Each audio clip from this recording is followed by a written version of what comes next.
This is Diaspora TV, your #1 global network.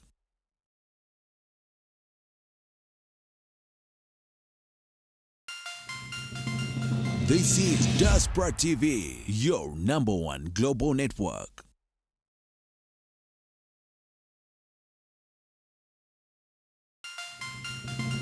This is Diaspora TV, your #1 global network. There is love, we will stay. Let's take it a little higher. See. You're my brother, you're my sister. So take me by the hand. Together we will work until he comes. There's no foe that can defeat us when we're walking side by side. As long as there is love, we will stay. One more time. Sing. You're my brother, you're my sister. So take me by the hand. Together we will work until he comes. There's no foe that can defeat us when we're walking side by side. As long as there is love, we will stay. Let's take it a little higher. See. You're my brother, you're my sister. So take me. Kabuye twebaza olw'okuyigiriza okubadde mu maaso ku cyberspace olunaku lwaleero olunaku lwakuna nga bulijjo twogera mu Luganda.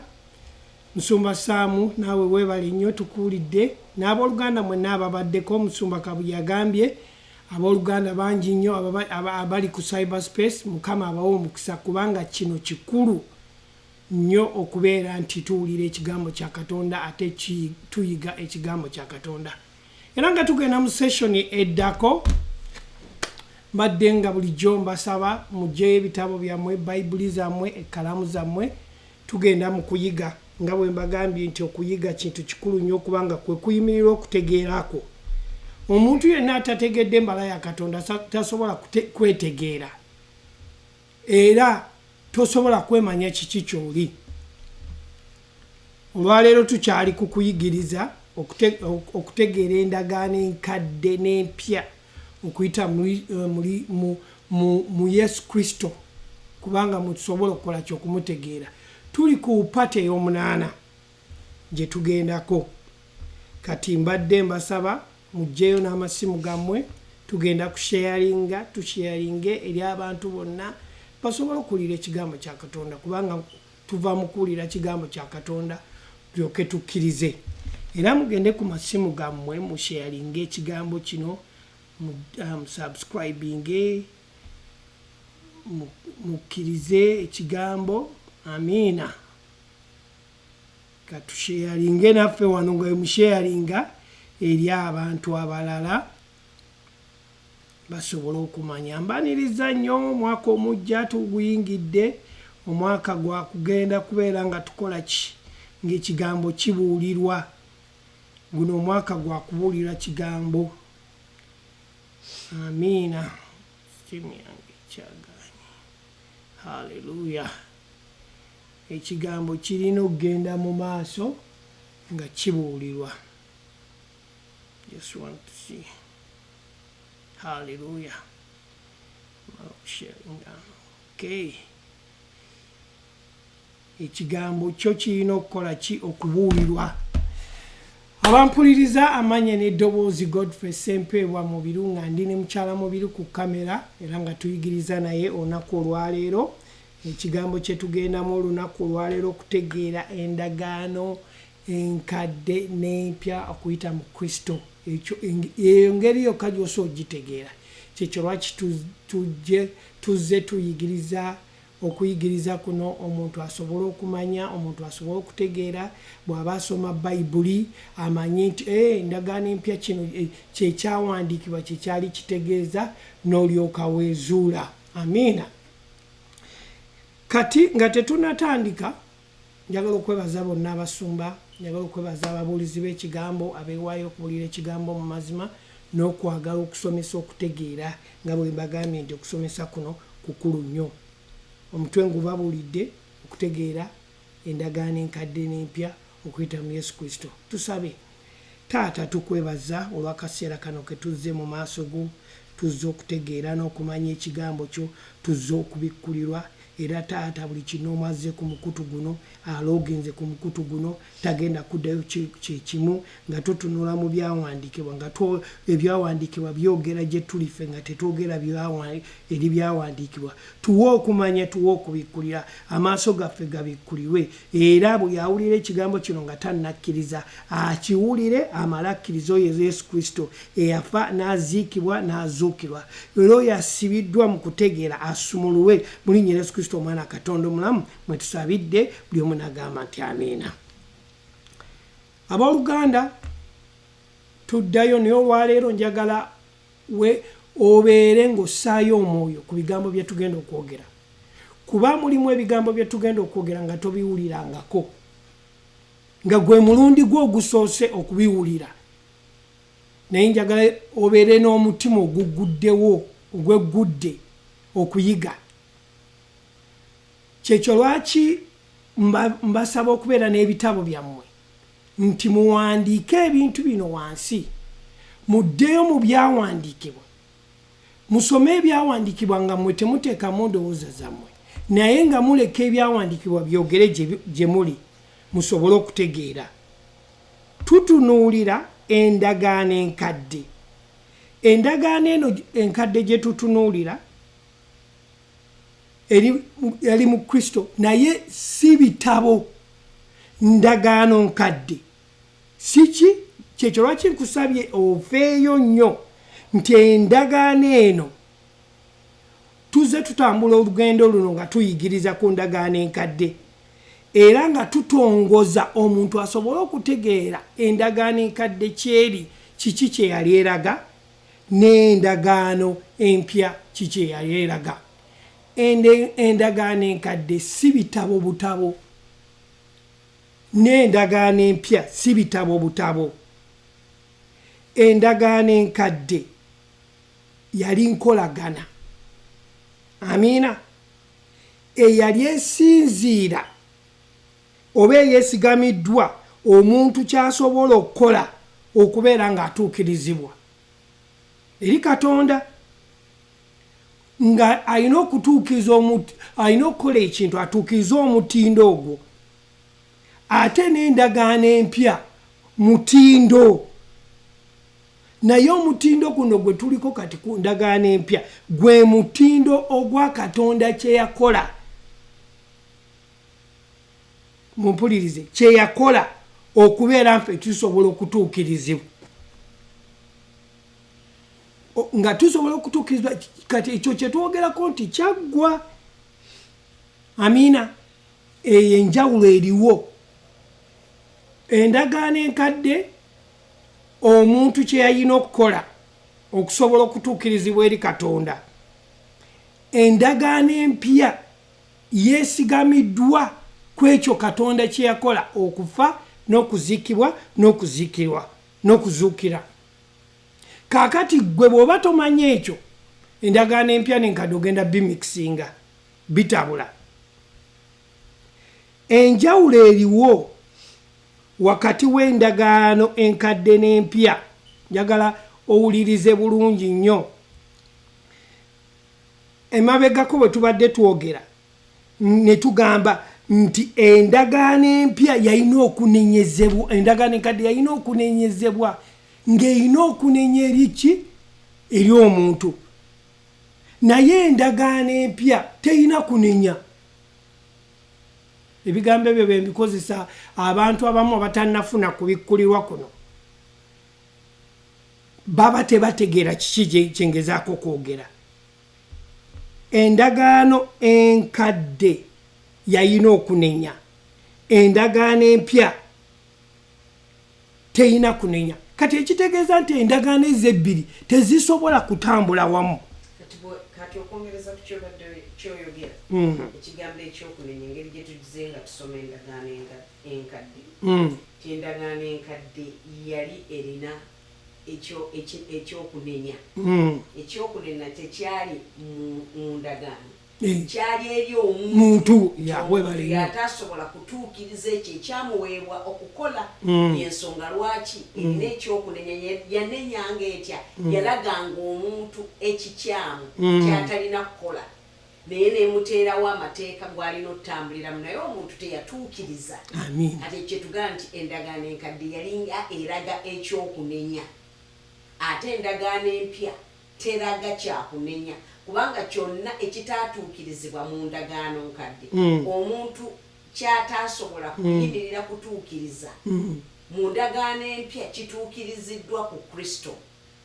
Ebigambo mubiwulidde, kyataasobola mu ndagaano nkadde, kubanga endagaano enkadde yali etaddewo amateeka gaki omuntu kwalina okubeera okusobola okutuukirira. Naye kati mu ndagaano empya omuntu atuukirira si lwa bikolwa bye, naye olw'ekyo Yesu kye yakola. Kati mu bulungi bwa Kristo, mu mulimu gwe yakola mu ndagaano empya, eri omukkiriza aweereddwa kino buwa. Tugenda kusoma ebyawandiikibwa nga bwe mbagambye nti bino ebyawandiikibwa byogera gye tuli, ffe tetwogera gye biri. Omulimu Kristo yagumala dda, ffe tulina okusoma ebyawandiikibwa bino ne tubitegeera ne tugenda nabyo. Tugenda genda mu Bebbulaniya essula 10 olunyiriri lwa 19. Bebbulaniya essula 10 olunyiriri lwa 19, abakajja ku mukutu twogera kutegeera endagaano enkadde n'empya okuyita mu Yesu Kristo. Eno tuli ku paati ya 8. Egambye bweti, kale abooluganda, bwe tulina obugumu okuyingira mu kifo ekitukuvu olw'omusaayi gwa Yesu. Tekuli volume, teekako kowulire kweri, webale nnyo. Abooluganda, kanzireyo mu Bebbulaniya essula 10 olunyiriri 19 nti kale abooluganda, bwe tulina obugumu okuyingira mu kifo ekitukuvu olw'omusaayi gwa Yesu. Kiki ekitegeezebwa wano ekifo ekitukuvu mu lunyiriri olw'19? Tulina okuddayo buli lwe tusoma Bayibuli tuleme okusoma ennyiriri zokka, naye tusomenga n'essuula yonna gisome, osobole okutegeera ani gwe bawandiikira, kiki kye bawandiika, yali ategeeza. Bw'onoosoma olunyiriri lwokka togenda kutegeera. Kyekiva kikutwala gwe amaze okwewaayo, kubanga n'okwewaayo okusoma olina okwewaayo gw'ayagala okumanya osobole okutegeera.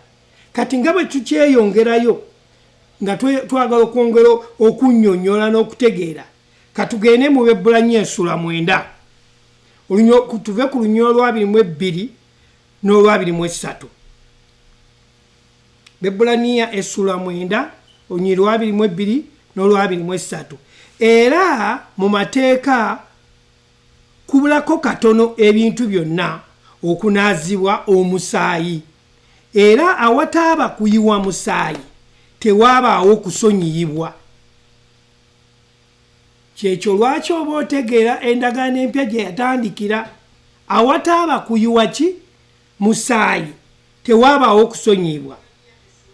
Kale ebifaananyi byebyo eby'omu ggulu kyabigwanira okunaazibwa n'ebyo, naye eby'omu ggulu byennyini okunaazibwa ne ssaddaaka ezisinga ezo.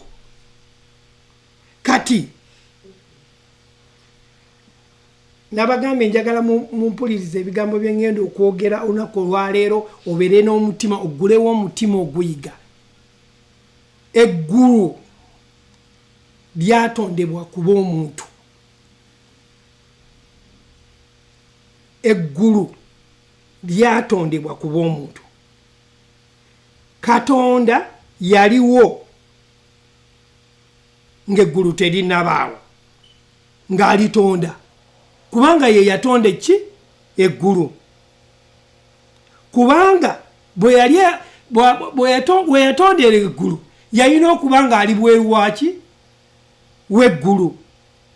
We yatondera eggulu n'ensi yalina kuba nga alina waali era waakyali. Waliwo statement ezimu ezikolebwa omuntu n'agamba nti mwami mubirusi kutegedde. Eggulu lyatondebwa ku bwa muntu. Katonda bwe yali atonda eggulu we yali waali ng'atonda eggulu n'ensi. Amiina. Kubanga yali tasobola kutonda eggulu ng'ate ali mugi, yatonda eggulu n'alitondera omuntu. Buli katonda kintu kye yakola yakikolera ki? Yakikolera omuntu. Kati omuntu yatondebwa ku bwa Katonda. Kikyo lwaki nabasabye abooluganda abampuliza olunaku olwaleero tubeere n'omutima ogwagala okuyiga omanyi nti ebintu bino mwami biru byatugamba katuddeyo kyoki oba olina okuwandika notisi zo. Nga bwe tumaze okusoma Abebulaniya yagambye nti era mu mateeka okwabulako katono ebintu byonna okunaazibwa omusaayi era awataali kuyiwa musaayi tewabaawo kusonyiyibwa. Kale ebifaananyi ebyebyo eby'omu ggulu kyabigwanira okunaazibwa n'ebyo, naye eby'omu ggulu byennyini okunaazibwa ne ssaddaaka esinga ebyo. Kati okwo kwe tugenda okulangira.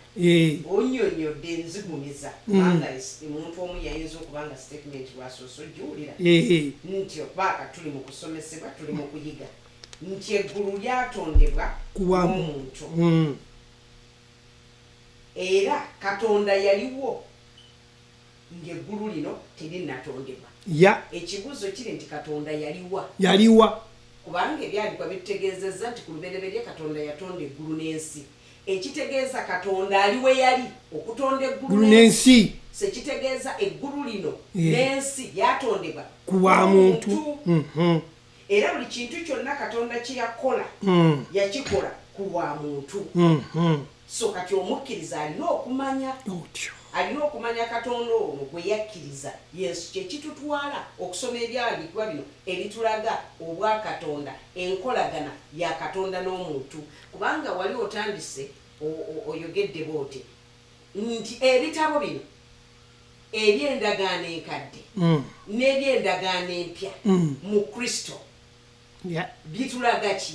Bitulaga enkolagana eyaliwo mu ndagaano enkadde. Katonda enkolagana gye yakolagananga n'abantu ab'endagaano enkadde ne Katonda bw'akolagana n'abantu ab'endagaano empya. Ate ebyandikwa bitugambye nti awataali kuyiwa musaayi tewabaawo ndagaano mpya.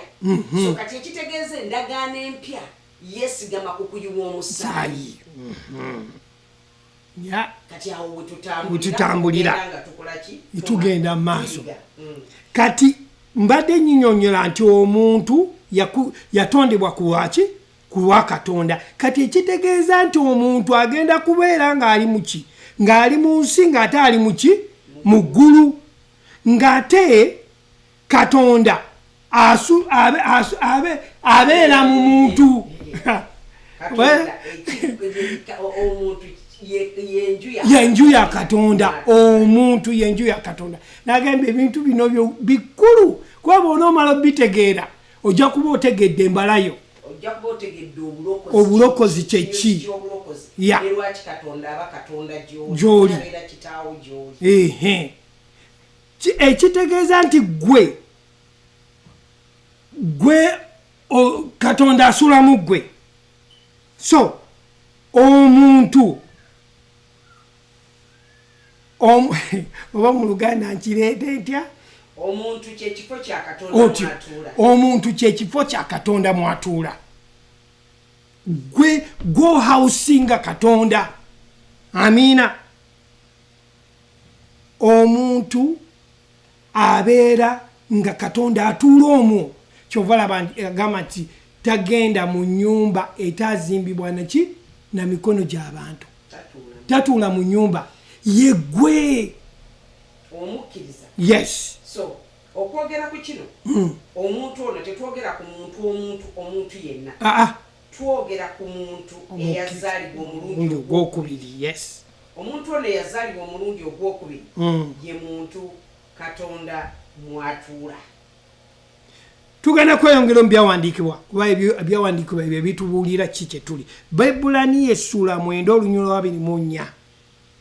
Kubanga Kristo teyayingira mu kifo ekitukuvu ekyakolebwa emikono egyafaanana ng'ekyo eky'amazima, naye mu ggulu mwennyini okulabika kaakano mu maaso ga Katonda ku lwaffe. Ekibuuzo ekyebuuzibwa, Yesu yayiwawa omusaayi gwe? Kyekibuuzo. Kati byonna bye tulina okwebuuza tusobole okufuna ansa entuufu ezisobola okutuddamu ebibuuzo. Agambye mu 2:4 katuddeyo muwulirize. Bayibulaniya 9:24. Kubanga Kristo teyayingira mu kifo ekitukuvu ekyakolebwa n'emikono egyafaanana ng'ekyo eky'amazima, naye mu ggulu mwennyini okulabika kaakano mu maaso ga Katonda ku lwaffe. Ekitegeeza ekibuuzo kyendeese nti Yesu wa gye yayiwa. Mu luzungu kyagamba he shed his blood. Omusaayi yaguyiwawa? Yaguyiwa mu ggulu. Kati tweyongera okutegeera ebintu bino. Bwe twetegereza obulungi kati tugezaako okunyweza okutegeera kwaffe, okumanya awatukuvu w'awatukuvu Yesu Kristo we yayiwa ki? We yayiwa omusaayi. Era tugezaako okunoonyereza n'okumanya obuliwo bw'endagaano eno empya bw'eri nga bw'ekola. Amiina. Agambye nti kubanga Kristo teyayingira mu kifo ekitukuvu, kubanga Kristo teyayingira mu kifo ekitukuvu ekyakolebwa n'emikono ekifaanana ekyo, kitegeeza teyayingira mu kifo ekyakolebwa n'emikono egy'abantu, kitegeeza okuzaalibwa omuntu engeri gy'azaalibwamu mu buntu. Yes. Kyekitegeeza.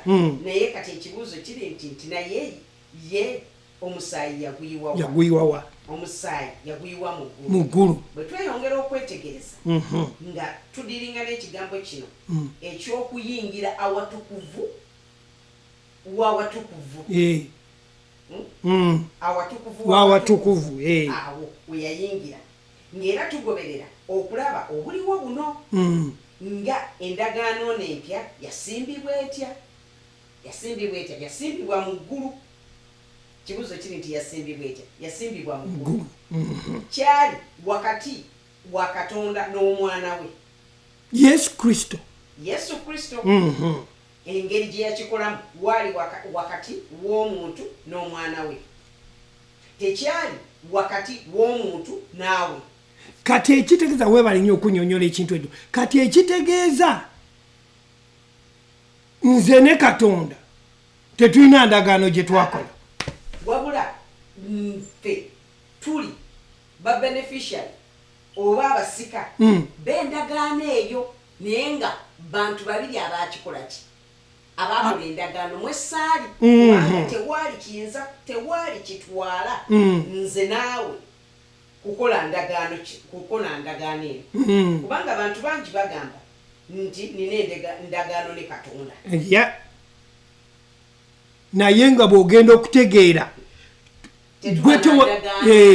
gwe wali toyina kisobola kukozesa naani? Ne Katonda ndagaano. Yali Katonda ne Katonda abakola ki? Abakola endagaano. Nti endagaano kyekyama. Endagaano kyekyama, obweyamo. Endagaano ye wakati w'enjuyi bbiri oba ssatu okutuukiriza ebisaanyizo bye baba basazeewo mu eyo endagaano gye baba bakoze. Nti we wabaawo okumenya endagaano ekyo, waliwo ekibonerezo. Amiina. Kati eyo y'endagaano gye twogerako. Kati kyali omuntu kyali talina busobozi busobola kukola ki ndagaano eyo, nti oluvannyuma ng'endagaano eyo emaze okumenyebwawo wabaawo okukola ki? Tewabaawo endagaano eno okinyonyodde n'ogamba nti endagaano kyeki? Endagaano kitwala abantu babiri oba basatu okubanga bakola endagaano ng'eriko ebisaanyizo byayo, era ebisaanyizo bino wabaawo agimenya kiba kitegeeza tewali kibagatta, tewakyali kibagatta. Kati kitegeeza nti kyali omuntu yalina talina kiyinza kutwala kukola ndagaano eyo, kubanga omuntu asobya ate Katonda tasobya. Katonda tasobola kusobya. So kyekiva kiba nti kyatwala Katonda ku Katonda okukola endagaano. Kubanga bwe tutunuulira Musa nga yaweebwa amateeka eri abaana ba Isirayiri, amateeka ag'abaana ba Isirayiri, era amateeka ago nga galina kiki gabagamba okukola okusobola okuba nti batuukiridde. Era amateeka ago mwe mwali amateeka 10 agaabaweebwa ye bakola ki? Tebaagatuukiriza. Ne Musa yennyini omugabi w'amateeka naye teyagatuukiriza. Kubanga tewaali kiyinza kubatwala kuba nti batuukiriza enkola ya Katonda gye yali akola ki?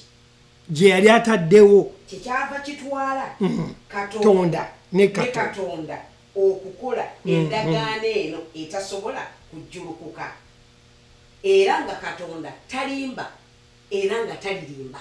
Amiina. Kyekiva kitwala oyogedde, kyekiva kitwala Katonda ne Katonda abantu babiri abatalimba okubeera nga batuukiriza endagaano eno. Endagaano gye twogerako nkolagana. Twayogedde endagaano eyaliwo, endagaano enkadde yali nkolagana, si bitabo butabo, n'endagaano empya yali nkolagana. Abakatwegattako ku mukutu twogera kutegeera endagaano empya n'enkadde, okuyita mu Yesu Kristo y'engeri yokka gy'osobola okutegeera ebintu bino eby'endagaano.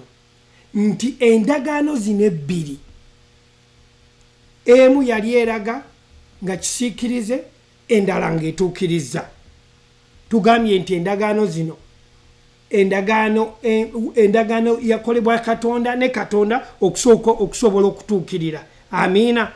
Katonda ataali mu mubiri ne Katonda eyali mu mubiri eyayambala omubiri ajje gye tuli okusobola okurepresentinga omuntu olw'endagaano esobola okutuukirira eri omuntu.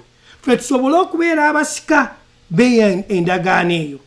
Kati ekitegeeza Katonda ow'omwoyo representinga ekigambo kye, ffe ne tubeera abasika eri ekyo Yesu kye yatukolera. Tugenda mu Bagalatiya okusobola okweyongera okumanya ekigambo kino tukitegeere. Okwongera okukkatiriza ekyo nga tetunagenda nti Katonda yayambala omubiri. Era Katonda oyo yayambala omubiri ye Yesu. Yesu ye yajja okulaga omuntu oba okweyimirira omuntu mu ndagaano eno empya. Katonda ye n'asigala mu bwa Katonda bwe, naye nga Katonda omuntu ye Yesu Kristo yayambala omubiri nga guno gwe tulina okujja okuba nti akiikirira ekifo ky'omuntu. So endagaano eno yakolebwa Katonda ne Katonda nga ffe abakkiriza abamaze okukkiririza mu kino Kristo kye yakola tubeera abasika b'endagaano eno. Endagaano empya nga bwe kiri nti example gye tuyinza okuleetako ye example eyakuba nti abazadde bakola ne bakolerera abaana. Bye bakolerera bye balekawo abaana tebabimanya ngeri ki gye babikoze. Naye bo babeera basika ba bintu. Nti omuzadde bw'ava mu nsi omwana ono asikira ki?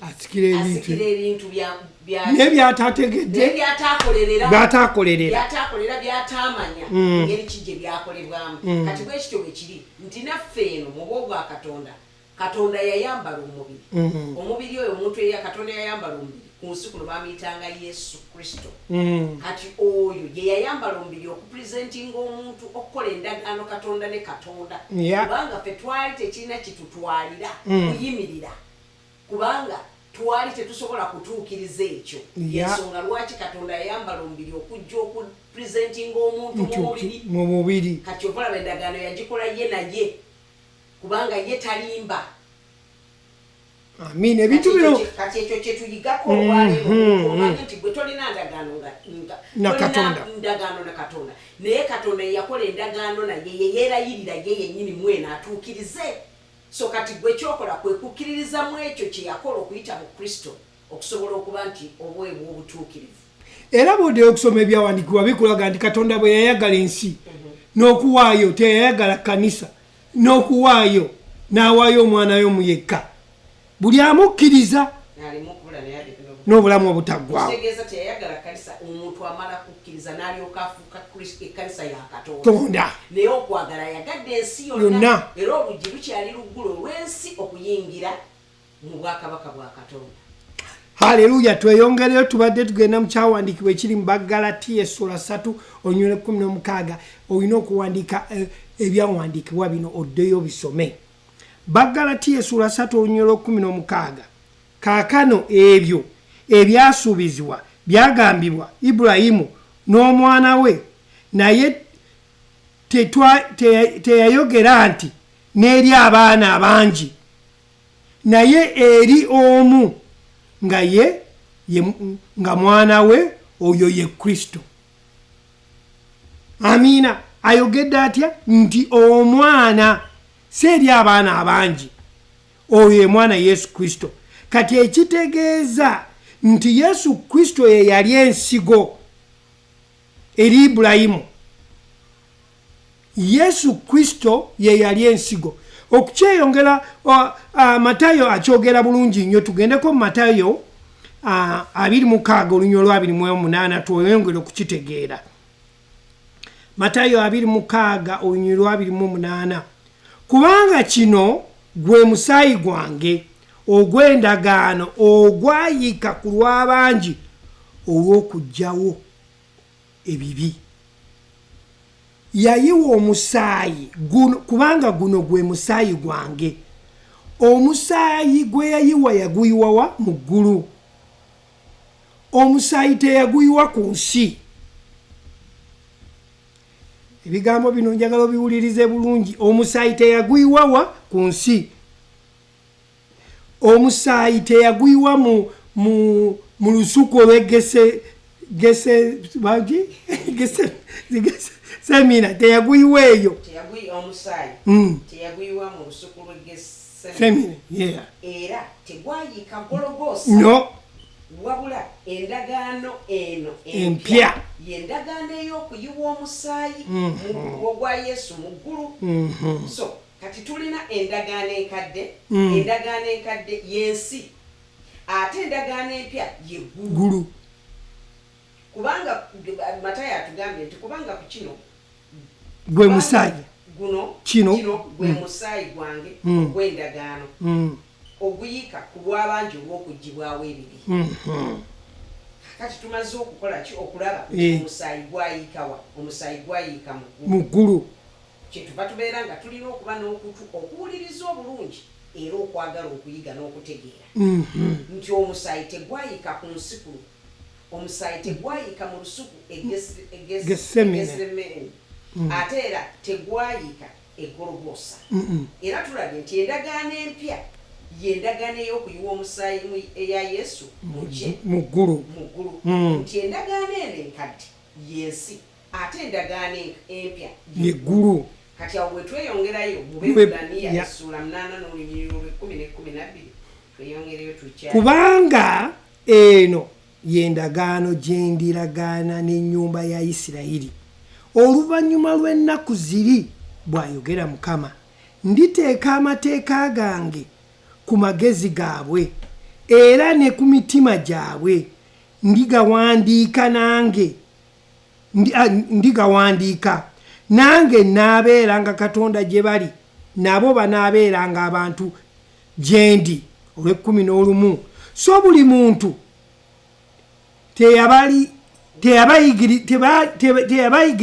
tebaliyigiriza munne na buli muntu muganda we n'ayogera nti manya Mukama, kubanga bonna balimanya okuva ku muto okutuuka ku mukulu mu bo, kubanga ndisaasira obutali butuukirivu bwabwe n'ebibi byabwe siribijjukira nate. Bw'otunuulira olunyiriri olw'12 lwe lunyiriri olunyweza ate olukulu mu kyogeddwa wano nti kubanga ndisaasira obutali butuukirivu bwabwe n'ebibi byabwe siribijjukira nate. Tagenda kujjukira bibi byabwe, naye manya nti omusaayi gwayiika wa mu ggulu. Endagaano empya y'endagaano ey'omusaayi ogwayiika ogwa Kristo nga guyiika mu ggulu. Tugenda kweyongera okusoma ebintu bino nga tubitegeera. Endagaano enkadde y'endagaano eraga ensi, endagaano empya y'endagaano ey'eggulu. Ekyo kikulu nnyo eri omukkiriza okumanya. Endagaano enkadde nga bwe twogedde, nyongera kuggumeza, ndagaano yaki? Ya nsi. Mu ndagaano enkadde waaliwo ki? Waaliwo ensolo okuleetebwa ssaddaaka okuweebwayo. Amiina. Ekitaaliwo mu ndagaano empya, baaleetanga ssaddaaka eyo mu weema yaani ya Mukama, kubanga waliwo mu ndagaano enkadde bw'ogenda okusoma ekulaga nti baaleetanga ssaddaaka eyo mu weema ya Mukama basobole okukola ki? Ogiwaayo. Naye ku nsi we baagireetanga. Naye wano mu ndagaano empya omusaayi gwayiibwa wa? Mu ggulu.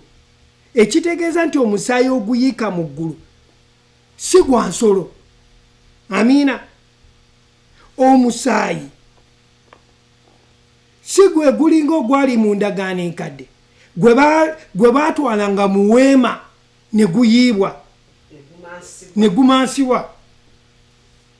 Oluganda luno kati bwe tutunuulira kati tetuddeeyongerayo tulaba nti endagaano enkadde etulaga nti y'ensi, era mu ndagaano enkadde eno walingawo ekyetaago ekyo ekyatangiriranga ebibi by'abantu. Mu ndagaano enkadde eyo enkolagana gye tugamba Mukama gye yabeeranga n'omuntu nti mu ndagaano enkadde waabeerangawo ekisolo ekyalinanga okuweebwayo nga ssaddaaka okutangirira ebibi by'omuntu. Buli mwaka tekyabeerangangawo buli mwaka. Kati waabeerangawo weema we yabeeranga weema ya Mukama gye baatwalanga ebisolo bino okutangirira ebibi byabwe. Naye ate mu ndagaano eno empya ate si bwe kiri. Kyo kyali kyakuyiwa musaayi mu ggulu. Ekitaali nti kyali kyakubeerawo ekisolo ekiriwo mu buliwo okuba nti ye ssaddaaka, kubanga mu weema eyo baatwalanga ssaddaaka eyo omusaayi ogwavanga mu nsolo eyo mu buliwo, omusaayi baagumansiranga mu weema ku nsi kuno. So ekyo kyali kiraga ekisiikirize ekyo ekigenda okujja. Ekyo njagala tukijjukire kyendagaano enkadde kyalinga ekisiikirize. Yensonga lwaki tugenda mpolampola okuba nti tutegeera. Kati bwe tweyongerayo kutegeera, njagala mutegeere ekintu kino kigenda okunyonyolako nti ekitegeeza nti omusaayi gwa Yesu Kristo ogwamansirwa tegwamansirwa ng'amaze okufa. Amiina. Omusaayi gwamansirwa ng'azuukidde. Nkiddamu, omusaayi gwa Yesu Kristo gwe yamansira mu ggulu tegwamansirwa ng'amaze okufa, gwamansirwa ng'amaze okukola ki?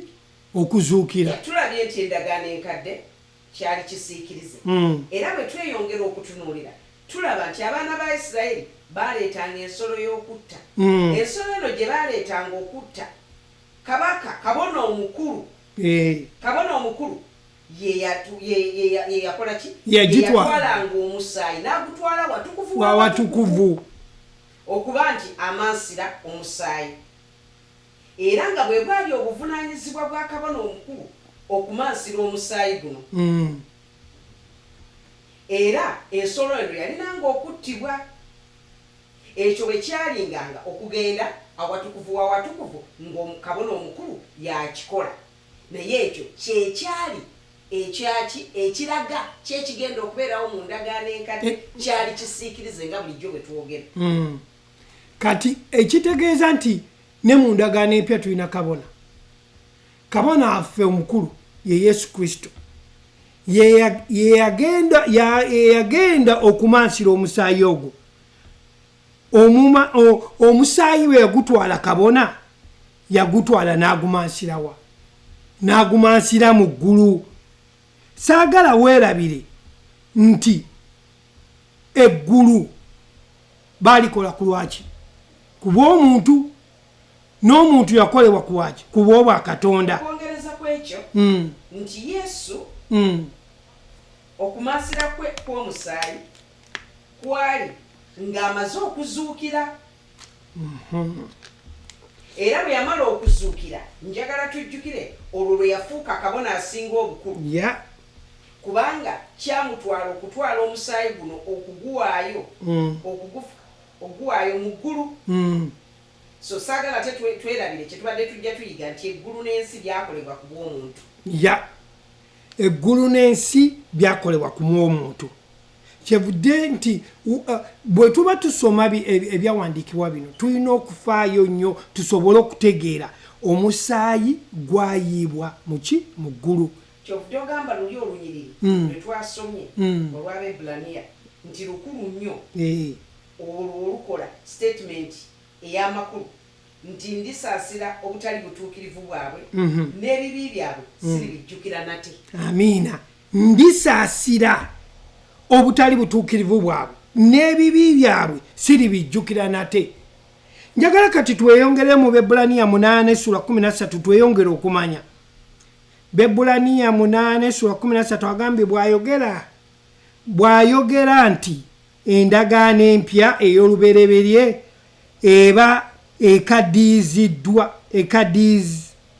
ekaddiiza naye ekikulu era ekaddiwa kiri kumpi n'okuggwaawo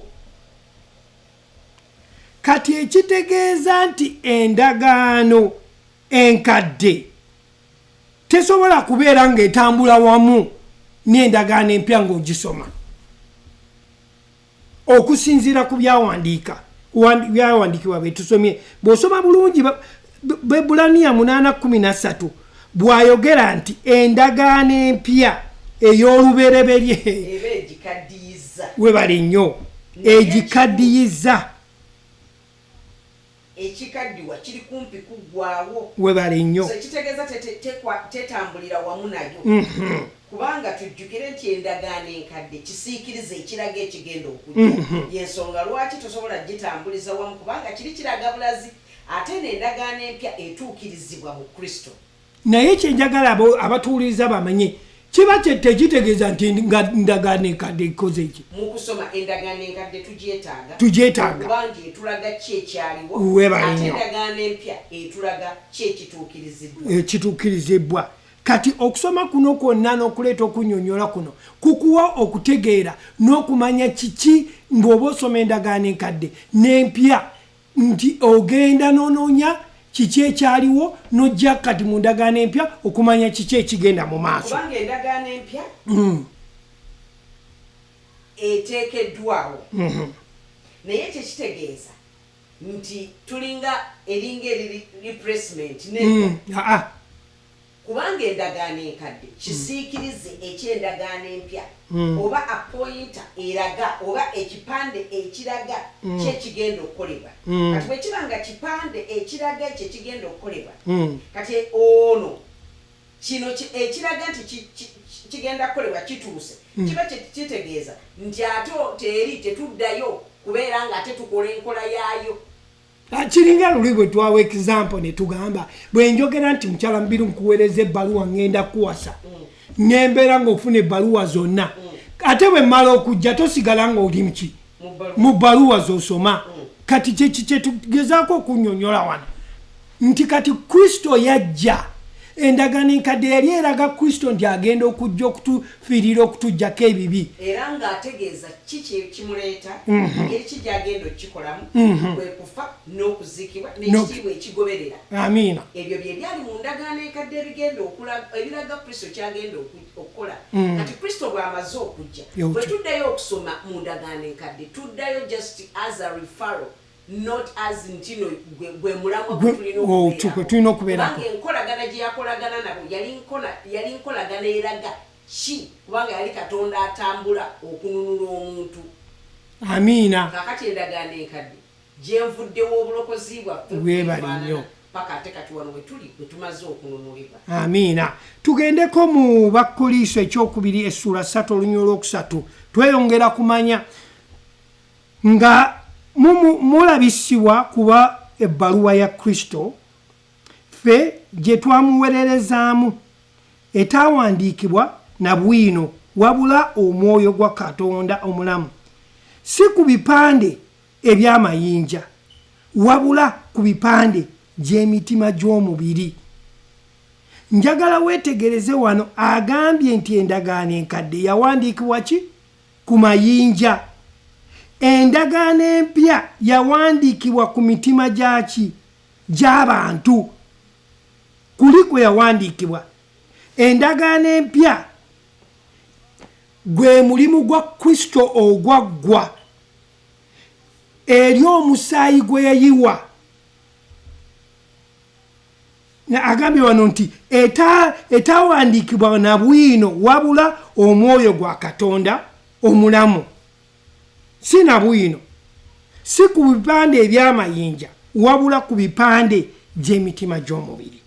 Ekitegeeza nti endagaano empya yawandiikibwa ku mitima gy'abantu n'omwoyo gwa Katonda. Eggulu n'ensi byakolebwa ku bwaki ku bw'omuntu. Omusaayi gwayibwa mu ggulu. Eggulu kati tulitegeera okuyita mu byetusomeddwa wano liraga omutima gw'omuntu okusinziira nga bwe tusomye. Eggulu liraga omutima gw'omuntu wa Mukama Katonda gye yayiwa omusaayi kubanga yayina okusooka okutegeka wagenda okukola ki okutereeza ekifo ekyo mwagenda okutuula.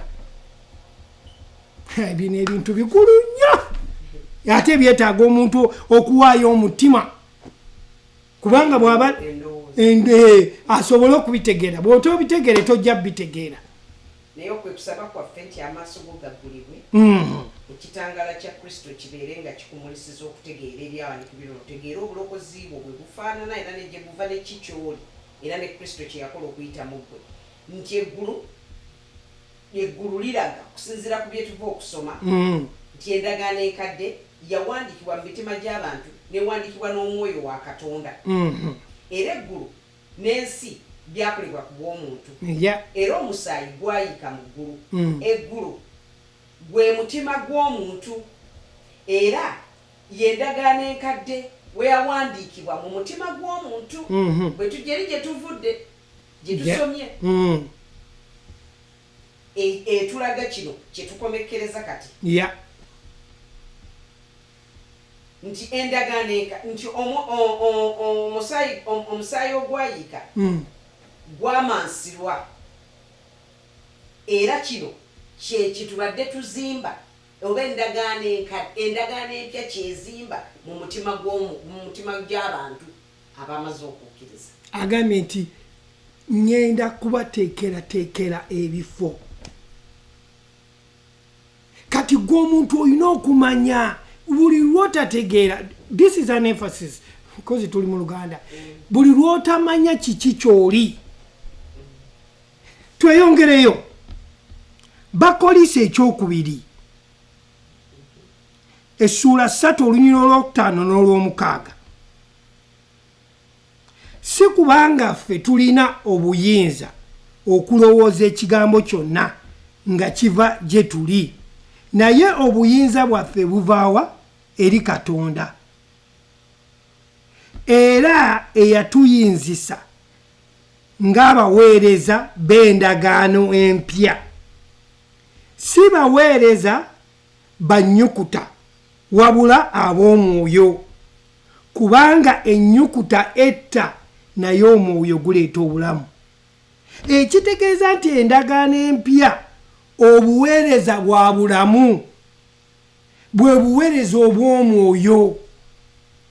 Nga bwagambye wano nti eyatuyinzisa ng'abaweereza ab'endagaano empya, si abaweereza ab'ennyukuta. Endagaano si bitabo butabo, nkolagana. Tugende ku Bakoliso ekyokubiri 3:8. So endagaano empya bwe buweereza obw'obulamu era endagaano empya bwe buweereza obw'omwoyo. Ekyomukkiriza aba alina okukimanya. Kati Bakoliso ekyokubiri essula 3 olunyiriro olw'omunaana, okuweereza okw'omwoyo tekulisinga kuba na kitiibwa? Ekyo kibuuzo. Kati ekitegeeza nti endagaano enkadde ereeta kufa, endagaano empya ereeta bulamu, endagaano empya ndagaano ya mwoyo. Bw'otunuulira wano ebyawandiikibwa, endagaano enkadde yakufa ate endagaano empya bulamu. Omuntu ayinza okwebuuza ereetya ekyokufa kubanga waaliwo ebyokkola bw'otabituukiriza kuba kufa. Bwe bali nnyo. Ate endagaano eno empya tewali byakkola kubanga ebyokkola byonna byatuukirizibwa mu Kristo. Kati gwe kyolina okukola kwe kukkiririza mu mulimu gwa Kristo ogwaggwa. Wagenze n'ogamba nti endagaano enkadde si ye yali enkyamu. Endagaano si yaliko ekikyamu, kyali eri abantu abagiweebwa bwe bali nnyo batatuukiriza ekyo tebalina okukola. Yensonga lwaki tugamba nti eriko ekyokunenyezebwa. Naye yo tenenyezebwa kubanga yeeraga mateeka. Kati omuntu yatatuukiriza mateeka ago kyetuva tugamba nti eriko ekyokunenyezebwa. Naye ekyo kyonna ekyali kitatuukirizibwa, amateeka omuntu g'ataasobola kukwata gonna gaatuukirizibwa mu Kristo. Yensonga lwaki tukkiriza bukkiriza enjiri ya Mukama waffe Yesu Kristo.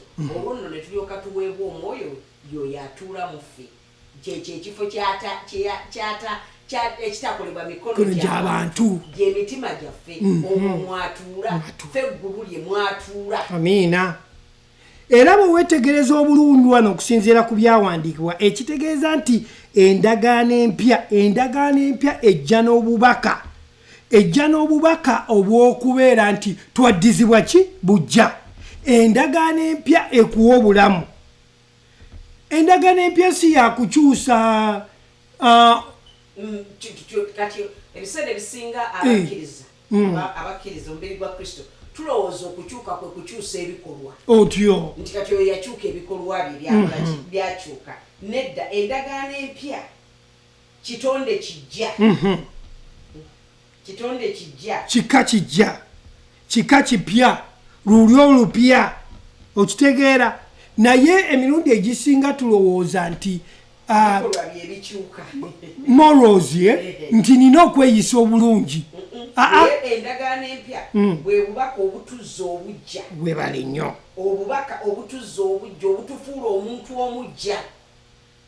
Amiina.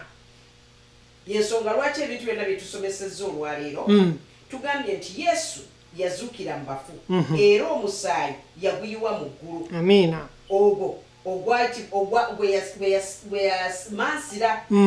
Ogwo nno gwe yamansira yagumansira wa? Yagumansira ku ntebe ey'okusaasira.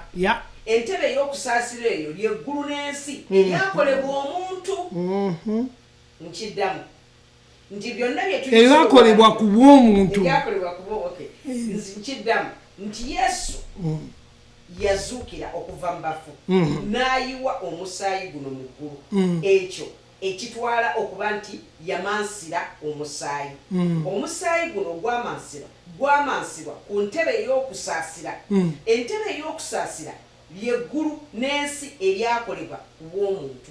Weebale nnyo kati ekitegeeza nti eggulu n'ensi byakolebwa ku bwaki? Byakolebwa ku bw'omuntu. Omuntu yatonde omuntu yakolebwa Katonda. Katonda atuula mu muntu. Omuntu abeera mu ggulu ku nsi. Ekyo kyebwedda kyetuleeta okukisimba. Weebale nnyo nti omuntu abeera mu ggulu ku nsi. Obeera mu ggulu ku nsi. Oli mu mwoyo. Omwoyo lyeggulu ate gw'omuntu oli wano ku nsi gwe guno omubiri oguli physical oli wano ku nsi. Kati omukkiriza ali mu ggulu mu mwoyo ate ng'ali ku nsi ye physical body muno mwali mwatambulira. Buli amukkiriza aleme okukola ki?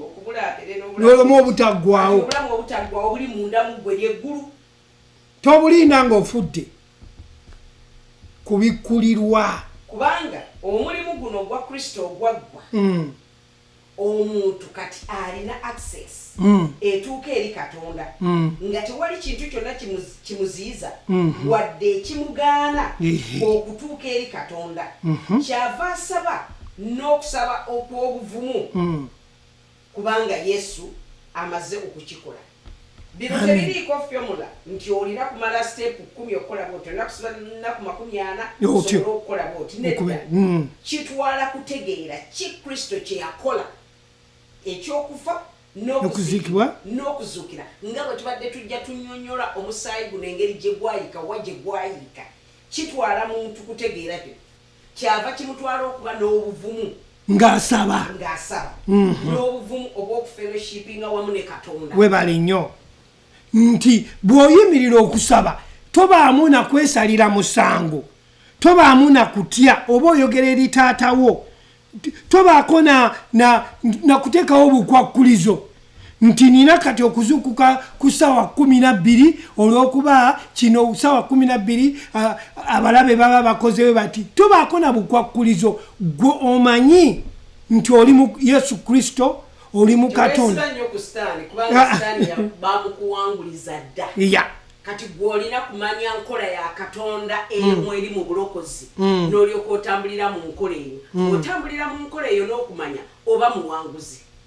Sitaani already bamukuteera ddala wansi kubanga ebiseera ebisinga tulina okusaba ssaawa ezo 10 ng'emmanda esala ya mukago ogw'ekiro kubanga sitaani ezo zonna ndowooza z'abantu ze baluwooleza Katonda. Naye okusinziira ku byawandiikibwa Katonda taliiko ssaawa. Essaawa yonna w'osituka n'osabira, essaawa yonna w'ositukira n'ocommunicatinga gy'ali Katonda awulira kubanga ali mu ggwe, tali wala ne gy'oli, ali munda mu ggwe. So wonna ne bw'oba osirise busirisi n'osabira munda awulira, ne bw'oyatula ebigambo awulira. Amina. Kyova olaba nti Pawulo mu ndagaano empya alina essaala gy'atusabidde n'agamba kyenva sirekangayo kwebaza nga mbogerako mu kusaba kwange Katonda wa Mukama waffe Kitaffe Yesu Kristo ow'ekitiibwa abawa omwoyo gw'amagezi ogw'okutegeera bino nga bye tubadde tuyigiriza nga mumulisibwa n'amaaso g'omutima gwammwe okumanya essuubi ly'okuyitako bwe liri obugagga obw'ekitiibwa obw'obusika bwe mu butukuvu bwe buli.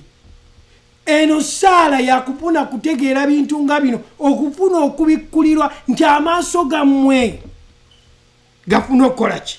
Okutegeera. Amaaso gammwe ag'omwoyo gabikkuka ne galeeta okutegeera. So bwe tusoma Abaluumi 8:11 naye obanga omwoyo ogwo eyazuukiza Yesu mu bafu atuula mu mmwe, oyo eyazuukiza Yesu Kristo mu bafu era n'emibiri gyammwe egifa aligifuula emiramu ku bw'omwoyo gwe atuula mu mmwe. So omwoyo wa Katonda atuula mu ffe. Awali omwoyo wa Katonda, awali obulamu bwa Katonda tewali kufa. Awali obulamu bwa Katonda tewali kufa. awali ekitangaala tewali sitaani sitaani tasobola kukolerawo lwaki kubanga obulamu bwa Katonda buli mu ggwe so bino ebigambo bitwala okusomesebwa okuyiga n'oyiga n'obitegeera ne bitwala okusomesebwa obulungi olwo nno n'olyoka olowooza bulungi era n'okkiriza bulungi era n'okola bulungi okusinziira ku kutegeera kw'obwo otegedde. Amiina. So Katonda atuula munda mu ffe. Katonda bwe bulamu bwaffe. Amiina. Bwe bulamu obutaggwawo obuli mu ffe. Ekyo kye kitwala Katonda okuba nti atuula mu ffe. Kati tuba tulina okutambula n'endowooza ennuŋŋamu nga tufugira wamu ne Kristo. N'endowooza ennuŋŋamu. N'endowooza eyo ennuŋŋamu. Endagaano empya y'endagaano ey'omwoyo. Y'endagaano ey'obulamu obuli mu ffe kati. Bwe tulina Kristo atuula. Tuli balamu kubanga obulamu bwa Katonda buli mu ffe. Amiina. Olunaku ebintu bye tuyiza olunaku olwaleero njagala obitwale bw'oba olina notisi z'owandiise ddayo. Osobola okuddayo n'owuliriza kubanga ku YouTube ne Facebook kweri owuliriza ebigambo bino bikulu nnyo bw'onoomala obitegeera ojja kufuna okusumululwa n'okutegeera endagaano empya n'enkadde gye tubadde tuyigiriza olunaku olwaleero. Naye tukyeyongerayo era ababadde bayiga naffe bazze bakola mu kigambo kya Katonda kubanga ekigambo kya Katonda olina okukula buli lunaku tolekeraawo weeweeyo gulawo omutima gwo. Njagala okwebaza mwenna ababadde ku Facebook, YouTube, Twitter, Diaspora TV weebale nnyo tuwa kaseera kakubuulira kigambo cyberspace bannange mwebale nnyo okwewaayo kwagala kujja kuyiga. Mukyala Mbiru tusabire tuggalewo. Tata tukwebaza nate akaseera kano ketuva okuyiga Mukama nga tuyimusa obulamu bwami kinoomu abadde awulira akawungeezi k'olwaleero tuyiga kuno okw'endagaano enkadde newa omusaayi gwa Kristo gwe gwayika omusaayi ogwo gwayika munda mu mitima gyaffe nti omuntu lyeggulu ate yensi nti emyoyo gyaffe lyeggulu ate emibiri yensi. Taata tukwebaza nti oyongera okuleeta okumulisa amaaso g'abantu bano okutegeera ekisa kyo n'okwagala kuggulu era n'amaaso gaabwe okweyongera okugguka okutegeera okuyitibwa Katonda kwe wabayita mu butuukirivu olwo nno balyoke bayige batambulire mu buwanguzi obwo bwe bawanguza edda taata nanyinisa buli ndowooza yonna ereeta okubeera nti egaana okutwala ekigambo kya Katonda tugireeta wansi w'obufuge bwa Kristo okuyita mu kusomesebwa kuno taata nanyinisa nti endowooza z'abantu zikuka era zireeta okutegeera so tukkiriza nti kutegeera amagezi kumanya alabisibwa mu bulamu bwa buli kino nga bagendera mu buwanguzi they are blessed beyond curse they are blessed beyond limitation great graces upon them Father Katonda ow'ekisa tukkiriza nti eri abo abalumizibwa akawungeezi k'olwaleero bawunyizibwa kubanga mu bo temuli ndwadde kubanga bulamu afugira mu bo. Taata tukwebaza eri abo abalina ebyetaago nga tukkiriza nti oli Katonda atisinkana ebyetaago byabwe kaseera kano eri abeetaaga ekyamagero bakifuna akawungeezi k'olwaleero eri abeetaaga emirimu bagifuna akawungeezi k'olwaleero. Taata tukwebaza nti bwe tusaba owulira era oddamu okusaba kwaffe kubanga okwo kwe kwagalako taata ow'ekisa tusage nga tuyita mu linnya lya Mukama waffe Yesu. Amiina. Tubaaniriza nnyo njagala mujjukire nti Yesu akyafuga. Wiiki ennungi mubeere bulungi.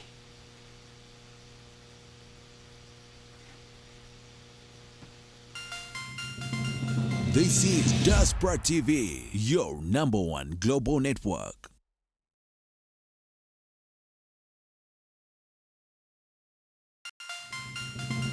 This is Diaspora TV, your #1. You're my brother, you're my sister, so take me by the hand. Together we will work until he comes.